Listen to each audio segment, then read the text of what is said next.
ఉమ్మడి జిల్లా వ్యాప్తంగా నేడు పోలీసులు నిర్వహించిన తనిఖీల్లో భారీగా నగదు పట్టుబడింది. నిజామాబాద్ లోని 19 లక్షలు, ఎల్లారెడ్డిలో రూపాయలు 5 లక్షలు, చాల్బత్పూర్ చెక్ పోస్ట్ వద్ద రూపాయలు 2,70,000, బిక్నూరులో రూపాయలు 2 లక్షలు, పోతంగల్లో రూపాయలు 1,39,000 స్వాధీనం చేసుకున్నారు. అటు కమ్మర్పల్లిలో రూపాయలు 40.50 లక్షల విలువైన బంగారం, వెండి ఆభరణాలు సీజ్ చేశారు. సంబంధిత పత్రాలు లేక స్వాధీనం చేసుకున్నట్లు అధికారులు తెలిపారు. ఆడబిడ్డనైన తనపై ఎంపీ అరవింద్ చేసిన వ్యాఖ్యలు మీ ఆడపిల్లలపై చేసే సమ్మతమేనా అని ఎమ్మెల్సీ కవిత ప్రజలకు ప్రశ్నించారు. నువ్వు చచ్చిపోతే 20 లక్షలు, మీ అన్న చచ్చిపోతే 10 లక్షలు ఇస్తా అంటూ ఎంపీ మాట్లాడుతున్నారు. తెలంగాణ ఉద్యమంలో ఆంధ్ర పల్లకులపై కూడా ఇలాంటివి మాట్లాడలేదన్నారు కవిత.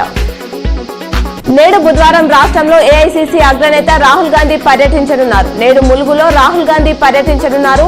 3 రోజుల పాటు రాష్ట్రంలో కాంగ్రెస్ తరఫున ప్రచారం చేయనున్నారు. నేడు ఎమ్మెల్సీ కవిత బోధనలో పర్యటించనున్నారు. అక్కడ జరిగే బతుకమ్మ వేడుకలో ఆమె పాల్గొంటారు. శ్రీ దేవి శరన్నవరాత్రి ఉత్సవాల్లో భాగంగా మంగళవారం అమ్మవారు మహాలక్ష్మి అవతారంలో భక్తులకు దర్శనమిచ్చారు. నిర్మల్ జిల్లా బాసర శ్రీ జ్ఞాన సరస్వతి శ్రీ శారదీయ శరన్నవరాత్రుల్లో భాగంగా 4వ రోజు కుష్మాండ అవతారంలో భక్తులకు దర్శనం ఇవ్వనున్నారు. అమ్మవారికి తమలార్చన, చతుషష్ఠి ఉపచార పూజలు నిర్వహణ, అల్లం వడలు నివేదన చేయనున్నారు. కామారెడ్డి జిల్లాలోని బిక్నూర్ మండల కేంద్రంలో మంగళవారం సాయంత్రం రూపాయలు 8 లక్షలు సైబర్ నేరం జరిగింది. మండల కేంద్రానికి చెందిన గడ్డం ఓం ప్రకాష్ ఖాతా నుంచి సైబర్ మోసగాళ్లు రుణాలు పేరిట ఆన్లైన్లో ఖాతా నుంచి రూపాయలు 8 లక్షలు తస్కరించారు. ఎన్నికల నేపథ్యంలో కామారెడ్డి జిల్లా యంత్రాంగంతో పాటు పోలీస్ శాఖ నిఘా వ్యవస్థను పటిష్టం చేసింది. మద్యం, డబ్బు అక్రమంగా రవాణా కాకుండా ఎక్కడికక్కడ చెక్ పోస్టులు ఏర్పాటు చేసి వచ్చిపోయే వాహనాలను తనిఖీ చేస్తుంది.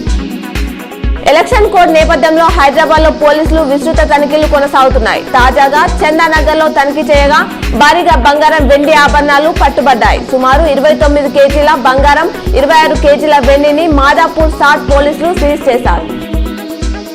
నందిపేట మండలంలోని చౌడమ్మ కొండూరు గ్రామంలో 1,00,000 గౌరమ్మలు, 1,00,000 గాజులతో అమ్మవారికి సౌభాగ్య వ్రతం నిర్వహించారు. పెద్ద ఎత్తున మహిళలు పాల్గొన్నారు. మాక్లూరు మండలంలోని కొత్తపల్లి, చిక్లి గ్రామాల్లో ప్రజా ఆశీర్వాద యాత్రలో ఆర్మూర్ ఎమ్మెల్యే జీవన్ రెడ్డి హాజరై ఓట్లను అభ్యర్థించారు. ఆర్మూర్ నియోజకవర్గ అభివృద్ధికి ఎంతో కృషి చేసిన నన్ను మరోసారి ఆశీర్వదించాలని కోరారు.